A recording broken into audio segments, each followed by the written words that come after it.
साथियों नमस्कार।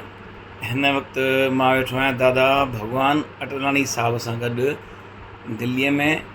ऐं दिल्लीअ में अचणु थियो आहे दादा जिन जो सिंधी इहो सेंट्रल साहित्य अकादमीअ पारां जेको 24 ॿोलियुनि में इनामनि जी जेका घोषणा थी, उन में दादा जिन जो किताबु आहे कहाणियुनि जो मजमू वाघू।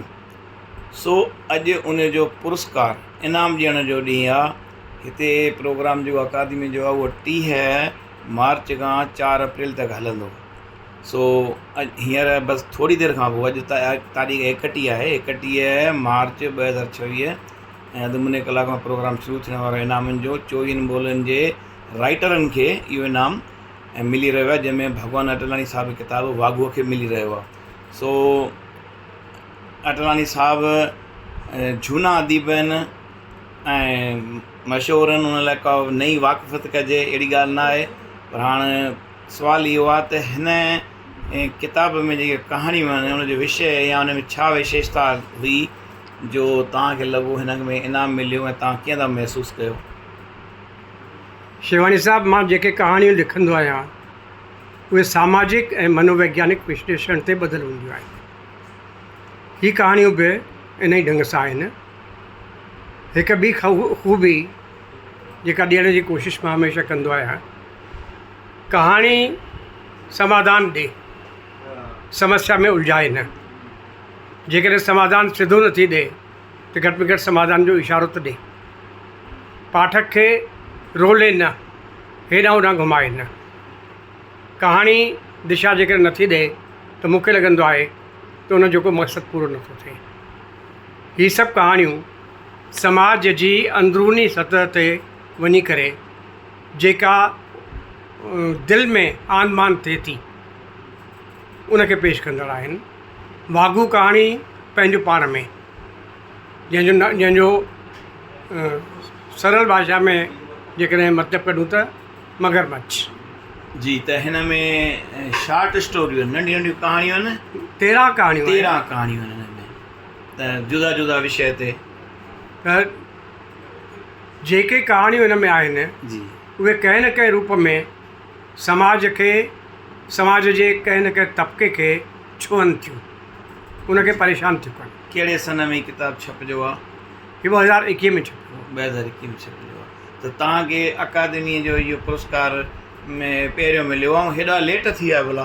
तव्हां जेको ॻाल्हि कई उहो मां 82 साल जो आहियां, त 81 साल जा आहियो, ऐं जेको तमामु पहिरीं कमु थियणु घुरिजे उन में। शिवानी साहब, मां महसूसु कंदो आहियां कुझु ॾियणियूं ऐं वठणियूं हूंदियूं आहिनि। मां मुंड खां हिंदीअ में लिखंदो रहियो आहियां। मां सम्झां थो छपजण 1967 में शुरू थियो ऐं आकाशवाणी ते मूं वञणु शुरू कयो आहे 1970 में। 1975 76 खां मूं सिंधीअ में लिखणु शुरू कयो आहे। त सिंधीअ जा जेके अदीब हुआ, प्रेम प्रकाश थियो, वासुदेव मोही थियो, या ॿिया जेके बि अदीब हुआ, उन्हनि सभिनी खे ईअं लॻंदो त हिते हिंदी बैकग्राउंड जो लेखक आहे। सिंधी हिन जी ओतिरी कमज़ोर आहे, ओतिरी मज़बूत न हूंदी। इन करे लिखणी जहिड़ी बि मुंहिंजी हुजे, पर उनखे ओतिरी तरजीह हू पंहिंजी नज़रुनि में करे न ॾेई सघिया। ऐं मां सम्झां थो इहो उनजो ई नतीजो आहे। जेकॾहिं सिंधीअ ते, जेके सिंधी में मुंड खां मां लिखंदो हुजां, हा थी सघे थो इहा वाट मूंखे पहिरीं मिली चुकी आहे। इन जे अलावा तव्हांखे हिकु साहित्य अकादमी पुरस्कार अनुवाद जो बि मिलियल आहे। जी, अनुवाद जी। कहिड़े पुस्तक जो? सर्वेश्वर दयाल सक्सेना जे कविताउनि जो मूं सिंधीअ में अनुवाद कयो हो। जी जी। साहित्य अकेडमी करायो हो। जी जी। किताब बि साहित्य अकेडमी छपारायो हो। जी जी। उन किताब ते मूंखे अनुवाद पुरस्कार मिलियो 2023 में।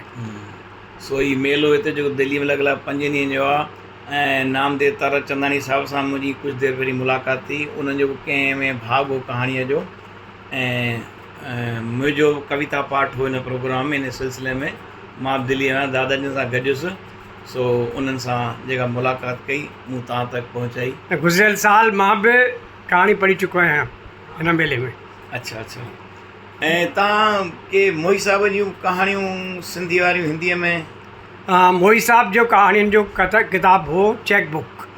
जी चेक बुक जूं सभु कहाणियूं मूं हिंदीअ में ट्रांसलेट कयूं जी ऐं उन्हनि खे हिंदीअ जे सभिनी मशहूरु मैगज़ीन्स में छपारायो। तंहिंखां पोइ उनजो किताबु आयो नेशनल पब्लिशिंग हाउस मां। जी जी मूंखे ईअं लॻंदो आहे वास्ते मोहित बि हिन ॻाल्हि खे तस्लीम कंदा आहिनि त खेनि सरस्वती सम्मान जेको मिलियो 15 लखनि जो, उन में हिन अनुवाद जो योगदान हो। जी जी। सो ॻाल्हियूं त खोड़ आहिनि, हाणे प्रोग्राम में टाइम थियण वारो आहे, पाण हलूं ऐं वरी कॾहिं मुलाक़ात थींदी त नयूं ॻाल्हियूं कंदासीं। नमस्कार। महिरबानी शिवानी साहब। जी सर।